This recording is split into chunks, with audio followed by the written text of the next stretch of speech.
ہم تباہی کی دہلیز پر کیوں کھڑے ہو گئے؟ ہم کہاں آ گئے؟ ہمارے اوپر مصیبتوں کا پہاڑ کیوں ٹوٹ رہا ہے؟ کہاں گیا ہمارا وقار؟ کہاں گئی ہماری روایتیں؟ کہاں گئے ہمارے تہذیب و تمدن؟ ہم نے مغربی روایت کو کیوں اپنا لیا ہے؟ سوچ کر دیکھیں، کیا ہم مسلمان ہیں؟ وقت تھا، ایک وقت تھا جب ہمیں دیکھ کر لوگ کہا کرتے تھے، دور سے کہا کرتے کہ دیکھو نا محمد عربی کا غلام جا رہا ہے. اور آج کیا حال ہو گیا ہے ہمارا؟ کیا صرف ہم نام کے ہی مسلمان رہ گئے ہیں؟ ہم کیوں ان ظالم حکمران کے تابع ہیں؟ ہم نے اپنے دامن میں کبھی جھانک کر کیوں نہیں دیکھا کہ ہم کیا کر رہے ہیں؟ افسوس کہ ہم مسلمان ہیں لیکن ہمیں غسل کے فرائض نہیں معلوم، نماز کے فرائض نہیں معلوم، واجبات نہیں معلوم، ہمیں کھانے کے طریقے نہیں معلوم. کیا ہم مسلمان ہیں؟ نام کے مسلمان ہیں؟ ہم نے جو ہے اپنے آقا کریم صلی اللہ علیہ وسلم کے دامن کو چھوڑ دیا ہے. ہم نے بزرگوں کے راستے پر چلنا چھوڑ دیا ہے. ہم نے اپنے جو ہے بزرگوں کے نقش قدم پر چلنا چھوڑ دیا ہے. رسول اللہ کے اسوہ حسنہ پر زندگی گزارنا چھوڑ دیا ہے ہم نے. تو ہمارا کیا حال ہوگا؟ ہمیں صرف اپنی فکر ہے، ہم صرف کھانے کی فکر کرتے ہیں. ہم یہ سمجھتے ہیں کہ کہاں سے آئے گا، کہاں لگاؤں، کیسا گھر بناؤں، کیسا بنگلہ بناؤں. کیا یہ سچ نہیں ہے؟ ہم صرف جناب والا دنیا گزارنے کے لیے، دنیا کو خوبصورت بنانے کے لیے لگے ہوئے ہیں. ہمیں پتہ ہی نہیں کہ کب موت آ جائے، موت کا فرشتہ کب آ جائے اور ہماری روح پرواز ہو جائے اور ہم اس دنیا سے کوچ کر جائیں. اور ہم جو ہے دنیا کو خوبصورت بنانے کے لیے، اپنی زندگی کو خوبصورت بنانے کے لیے جو ہے لگے ہوئے ہیں، دن رات مصروف ہیں. میں آپ سے مخاطب ہوں، اپنی قوم سے مخاطب ہوں کہ خدا را اپنی زندگی کو مالک کی دہلیز پر لے کر آؤ. اگر ہم چاہتے ہیں کہ ہم زمانے کے غلام نہ بنیں، سنیں، غور سے سنیں، اگر ہم چاہتے ہیں کہ ہم زمانے کے غلام نہ بنیں، ان ظالم حکمران کے تابع نہ رہیں، تو ہمیں محمد عربی کا غلام بننا ہوگا. ہمیں پھر سے محمد عربی کا وہ غلام بننا ہوگا جو حضرت ابوبکر صدیق جیسے تھے. ہمیں پھر سے محمد عربی کے دامن کو تھامنا ہوگا جس طرح غوث اعظم نے تھاما ہے. ہمیں پھر سے اپنے آپ کو رسول اللہ کا نوکر بنانا ہوگا جس طرح خواجہ غریب نواز نے اپنے آپ کو سرکار کی بارگاہ کا نوکر بنایا ہے. ہمیں پھر سے وابستہ ہونا ہوگا، ہمیں اپنے کھوئے ہوئے وقار کو واپس پانا ہوگا، ہم اپنے تہذیب و تمدن کو پھر سے اپنانا ہوگا، ہمیں اپنی روایتوں پر چلنا ہوگا، ہمیں غوث اعظم کے بتائے ہوئے راستے پر چلنا ہوگا. ہم کہاں ہیں؟ کیا کر رہے ہیں؟ کیا ہم دنیا گزارنے کے لیے، زندگی گزارنے کے لیے دنیا میں آئے؟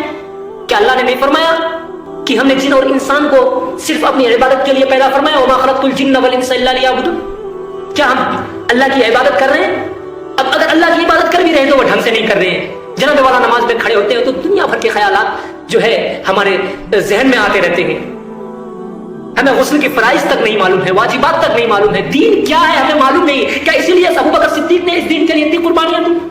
کیا حضرت امام حسین نے یہ دین دیکھنے کے لیے جو ہے اپنا سارا کنبہ کربلا کے میدان میں لٹایا، اپنے سر کو کٹایا ہے، شہید ہوئے ہیں؟ صحابہ کرام نے جو شہادت دی اور جو ہے اسلام کے باغیابی کے لیے، اسلام کی جو ہے بقا کے لیے اتنی جانیں قربان ہوئی، کیا وہ ہماری نظروں کے سامنے وہ تواریخ نہیں ہے؟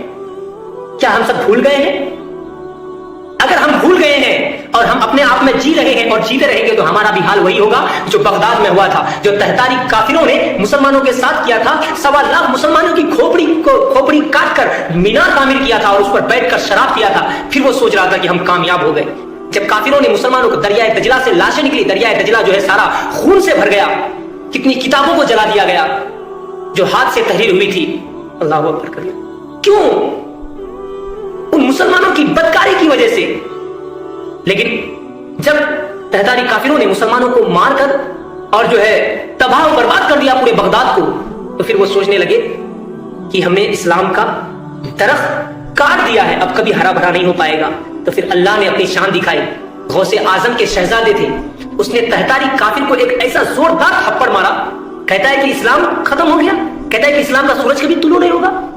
غوث اعظم کے شہزادے نے ایسا تھپڑ مارا اس تہتاری پہلوان کو کہ اس کی کھوپڑی الگ ہو گئی. یہ دیکھ کر کے سارے تہتاری مسلمان ہو گئے. تو یہ مت سمجھے کہ ہم اس طرح جی کر کے اپنے آپ میں جی کر کے ایمان کے ساتھ دنیا سے چلے جائیں گے.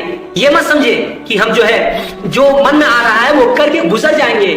آج فلسطین میں ہو رہا ہے, برما میں ہوا, نہ جانے کہاں کہاں ظلم و ستم کے پہاڑ ڈھائے جا رہے ہیں. آج ہمارے ساتھ تو کل آپ کے ساتھ. تو ہمیں متحد ہونے کی ضرورت ہے, ہمیں ایک ہونے کی ضرورت ہے. ہمیں اللہ کا سچا بندہ بننا ہے, رسول اللہ کا سچا غلام بننا ہے. ہمیں صرف دعویٰ نہیں کرنا ہے, ہمیں دلیل بھی پیش کرنا ہے. ہم صرف دعویٰ کرتے ہیں, دعویٰ کرنے سے کیا ہوگا؟ دعویٰ نہیں, ہم صرف یہ نہیں کہیں گے کہ رسول اللہ کے غلام ہیں. کیا غوث اعظم کا نعرہ لگا کر آپ جنت میں چلے جائیں گے؟ نہیں. کیا اپنے پیر و مرشد کے دامن پکڑ کر رہیں گے زندگی بھر اور جنت میں چلے جائیں گے؟ نہیں. کیا آپ خواجہ غریب نواز کا نعرہ لگاتے لگاتے جنت میں چلے جائیں گے؟ نہیں. خواجہ غریب نواز نے جو کام کیا ہے وہ کام کریں گے تب آپ جنت میں داخل ہوں گے. اپنے پیر کا نعرہ لگا کر آپ جنت میں نہیں داخل ہو سکتے, بلکہ جو آپ کے پیر نے مرید کرتے وقت آپ سے کہا تھا وہ کرنے سے ہم جنت میں داخل ہوں گے. ہم ایسے ہی سمجھ لیا؟ نہیں مسلمان, آج ضرورت ہے ہمیں ایک ہونے کی. وہ فلسطین کی جب سوشل میڈیا پہ جب ویڈیو آتی ہے نا سامنے تو دل پھٹنے لگتا ہے.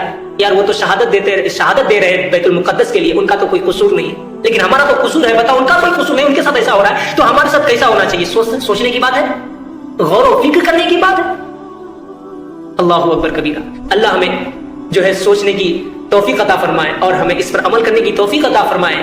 اگر ہم چاہ رہے ہیں, پھر سے میں ایک بات کہہ رہا ہوں کہ اگر ہم چاہ رہے ہیں کہ ہم زمانے کے غلام نہ بنے, ہم ان ظالم حکمرانوں کے تابع نہ رہے, ہم ان کے غلام نہ بنے, تو ہمیں چاہیے کہ ہمیں سچا پکا محمد کا غلام بننا ہوگا. جب ہم محمد کی غلامی کا دامن پکڑ لیں گے مضبوطی سے اور رسول اللہ کے اسوہ حسنہ پر زندگی گزارنے لگ جائیں گے تو کسی کی مجال نہیں جو ہمارے طرف شر والی نگاہ اٹھا کر دیکھے.